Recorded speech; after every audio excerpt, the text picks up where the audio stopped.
Bonjour à tous, ravi de vous retrouver dans l'invité du jour sur Provence Azur. Demain a lieu la finale du grand concours de prise de parole francophone Eloquentia. Deuxième édition à Marseille de ce concours d'éloquence ouvert à tous.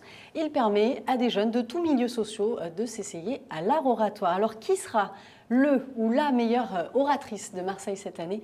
Avec nous pour en parler, je reçois Elsa Menninger, finaliste de l'édition 2019, qui s'est qualifiée la semaine dernière et qui va discourir demain, du coup, pour la finale. Bonjour. Bonjour. Vous êtes accompagné de Théo Lacascade. Bonjour Théo, vous êtes ancien gagnant de l'édition 2018 et maintenant vous êtes co-président de l'association qui organise donc Eloquentia à Marseille. Merci d'être avec nous. Bonjour Camille. Merci à vous de nous accueillir.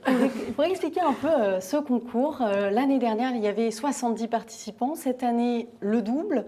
En quoi ça consiste Eloquentia finalement, Théo? En fait, bien plus qu'un concours, c'est avant tout une formation. Pendant 2 mois, des candidats qui viennent de tous horizons, on avait 170 inscrits pour finalement 120 qui ont participé au concours cette année. Et ça, c'est un record. On n'a jamais vu ça à Marseille, un concours d'éloquence qui rassemble autant de monde. Et on leur a dispensé 14 heures de cours par semaine. Ouais, donc c'est vraiment un coaching. Ils viennent d'où ces jeunes? Vous, Elsa, comment vous avez entendu parler de ce concours? Qu'est-ce qui vous a donné envie d'y participer?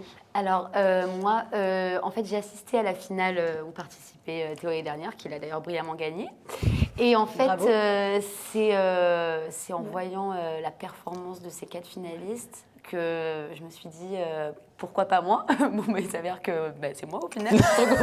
Là, vous êtes deux, hein, c'est ça? On est 2, exactement. Donc, finir dans les 2 derniers alors qu'on était 120, c'est un exploit. Donc voilà, moi, c'est parce que je suis allée voir la finale que j'ai pu saisir cette opportunité et j'en suis ravie à l'heure actuelle. Voilà. Donc, Quel est le principe? Alors, on discourt sur un thème précis, c'est ça, Théo? Tout à fait. Alors, il y a une des premières étapes de sélection et puis de fil en aiguille, ça monte jusqu'au quart de finale, les demi et la grande finale qui a lieu demain. Et effectivement, 2 candidats s'affrontent sur un thème tiré au hasard et qui sont souvent des thèmes assez drôles, poétiques ou profonds. Alors justement, pour donner une idée des thèmes, je crois que l'an dernier, il y avait, vous êtes-vous déjà demandé si l'homme parfait était une femme, par exemple? C'est un des thèmes? Oui, tout à fait, c'était un des thèmes des demi-finales. On a aussi l'hiver est-il la saison des malades mentaux, ou encore des choses un peu plus sérieuses. Par exemple, faut-il défendre tout le monde? Ok, c'est un thème qu'on a quelques jours avant, ça laisse quand même un peu le temps de se préparer. On donne 1 semaine aux candidats pour se préparer sur ce thème. Et ensuite, on écrit un texte. Est-ce qu'on a le droit d'avoir ces notes, justement, Elsa, avec soi? Alors oui, heureusement, on a le droit d'avoir ces notes. 1 semaine, ça paraît long, mais c'est très, très, très court parce qu'on est, pour la majorité des étudiants. Donc, c'est un investissement qui est quand même conséquent, mais qui est un réel plaisir malgré tout. Donc oui, on a le droit d'avoir nos notes et heureusement. Alors, pour donner un avant-goût, on va regarder un extrait de la demi-finale de l'an dernier. Regardez. Car si l'étoile polaire guide chacun dans le chemin qu'il se fraye, elle rappelle que d'autres voies existent lorsque du cœur la mécanique s'enraye. Vous savez, dans ces quartiers nord, beaucoup de jeunes ont abandonné, ont lâché prise, parce qu'ils n'ont pas eu la chance d'avoir leur gardien. Gardien qui aurait pu leur rappeler qu'ils en valaient la peine. Et si un jour, le monde tombait dans le chaos le plus total, c'est nous qui le subirons. Soyons paix. Car la paix, elle a besoin de vous, de moi, de nous. Je peux vous montrer les images gravées en moi, mais j'ai l'espoir cependant de faire naître chez certains d'entre vous quelques vagues. Comment ne pas vous remercier de me permettre d'être là? Merci pour moi, merci pour eux. Sachez vraiment que vous nous rendez heureux.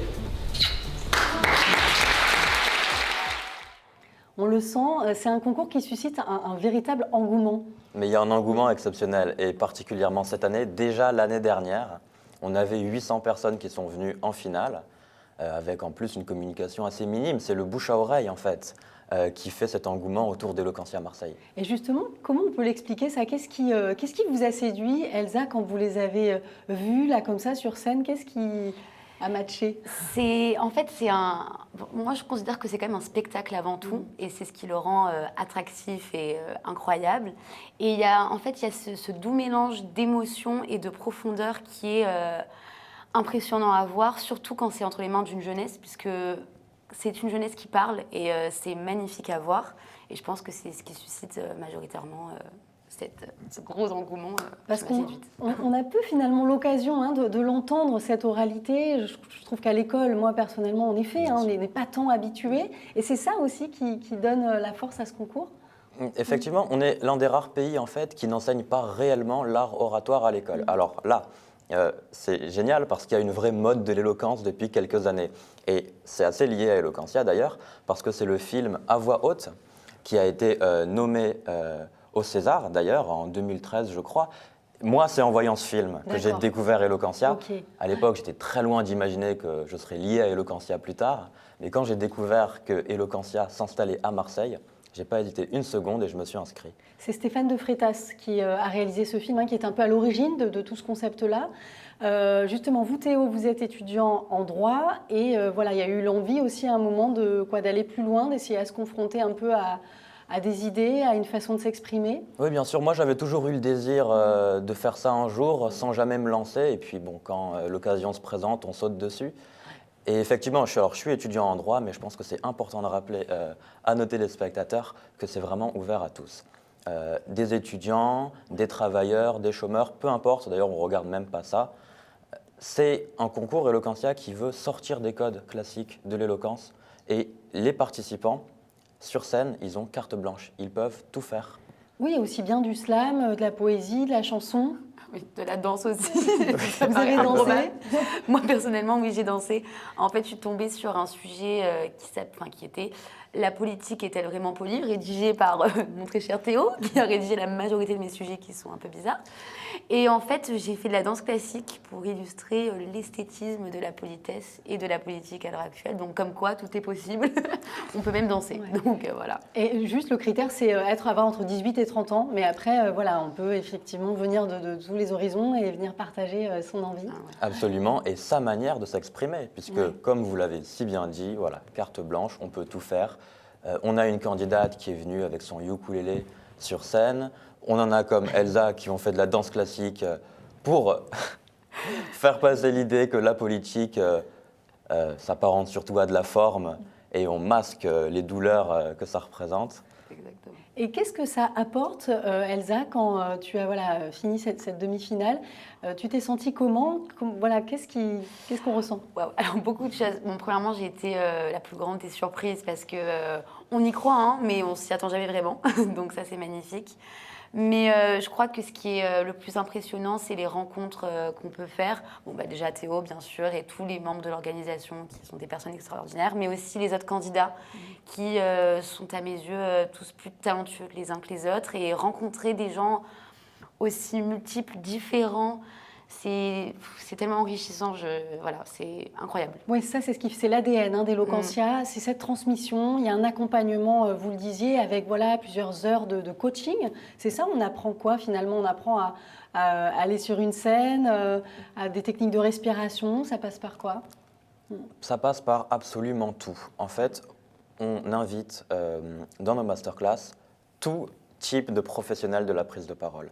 Okay. On a des comédiens, on a des avocats, on a des spécialistes de l'art oratoire, on a vraiment des gens de tout milieu et c'est assez symbolique en plus quand on a vu le film, et je sais que c'est ce film à voix haute qui a donné à beaucoup de candidats l'envie de s'essayer à l'art oratoire, parce qu'on a cette année reçu Bertrand Perrier, Loubaki par exemple, mais aussi plein d'autres formateurs marseillais. Mais Bertrand Perrier et Loubaki, c'est des gens qui ont marqué le film à voix haute. Oui, j'imagine, c'est fort d'être avec eux. Qui va juger là ce concours? Je crois qu'il y a aussi des talents qui seront là pour évidemment décider qui va gagner. Alors en finale, on aura par exemple Maître Jean Boudot, qui est une pointure du barreau de Marseille et directeur de l'école des avocats. On a Nicole Ferroni, qui était déjà dans le jury l'année dernière et qui cette année reviendra en finale. Chroniqueuse aubagnaise hein, qu'on aime beaucoup. Oui, on fait en sorte d'inviter des gens représentatifs de la région marseillaise et de l'éloquence de la région marseillaise. Ouais. Alors, grand moment, qui peut venir? C'est ouvert à tous, vous l'avez dit, c'est gratuit.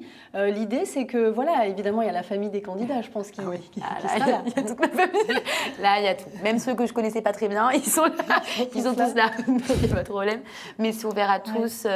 Je dirais même du plus petit au plus grand, parce que même les enfants vont forcément être interloqués, passionnés par ce qui se passe. Oui, j'imagine que ça donne de la force de vous voir aussi, hein, de voir cette prise de risque finalement. Bien sûr, et on a aussi le programme Eloquentia Junior, alors qui s'est terminé la semaine dernière, avec on a un lauréat lycéen le 19 avril dernier, qui a été élu au Théâtre de l'Œuvre.